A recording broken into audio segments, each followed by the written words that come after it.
Presentation is about Ellis Island. We went last week and took a tour, and we're going to describe some of the things we found out. First, Grace now talk about the process where it was like for immigrants to go through Ellis Island. And then Melissa going to talk about her family's experience doing research into our background. Okay, so let's go to Grace first.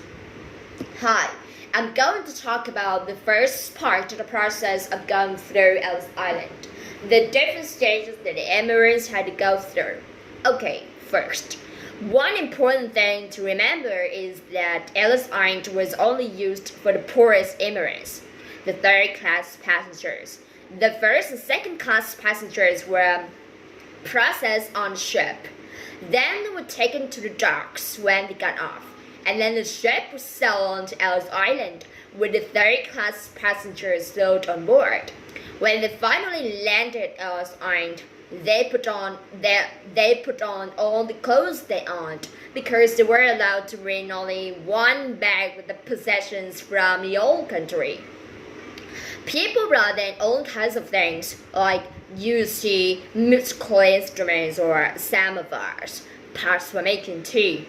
Some people brought earth from the old country too, or plants, rice for example for growing grapes. Then the first place they got to was the dining hall, where they were given a meal that it was paid for by the steamship companies. People who came through Ellis Island always remember the meal. The food was apparently quite good, but it was also strange for many of them. Some people never tasted ice cream or sea and orange or banana, for example. And then after that, the inspections began, and Arnie is going to tell you about that part. Arnie? Thank you, okay.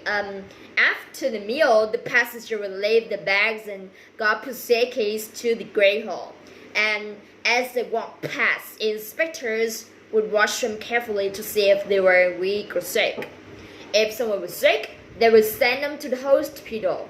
There was the hospital on Ellis Island as well until they got better. There also detained children, young women, and old people traveling along. About 20% of people would help back, often for health reasons, but mostly after a day or two or when someone came to pick them up. In the Great Hall, they waited in line for hours, sometimes as long as 5 hours. They were crowded together, and it was often very hot and very loud, you can imagine. As many as 2,000 people, all talking so many languages. Then when it finally got to the top of the line, the inspectors asked them questions like, where do you come from? Where are you going? Is somebody waiting for you? That kind of thing. And there were social workers, interpreters waiting with the inspectors, like helping people who needed to locate relatives or whatever.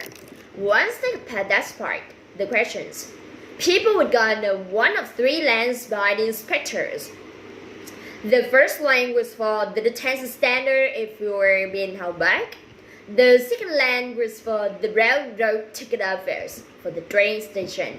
And the third lane was down the stair to the area where people were waiting. There was the post there that was called the kissing post because that's where the scene of so many reunions. Husbands met the wives and fathers when the children they had seen years, and then the immigrants went out to start a new life. So now let's talk about her family's experience tracing the ancestors.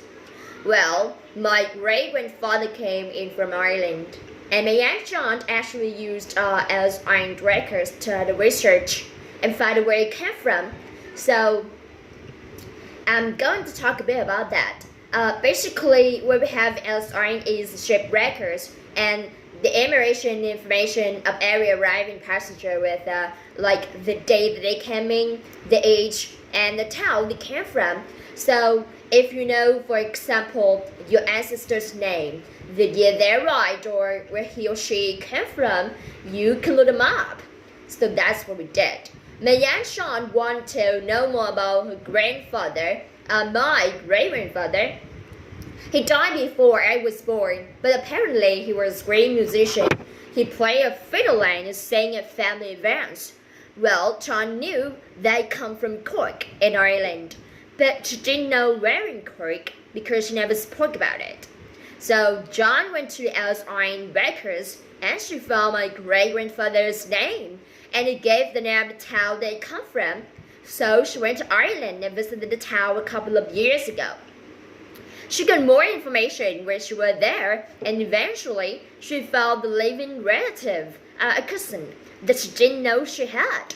It was great because she always wanted to know more about where the grandfather come from. So that's all we have time for, but we hope that you enjoy our presentation. Thank you.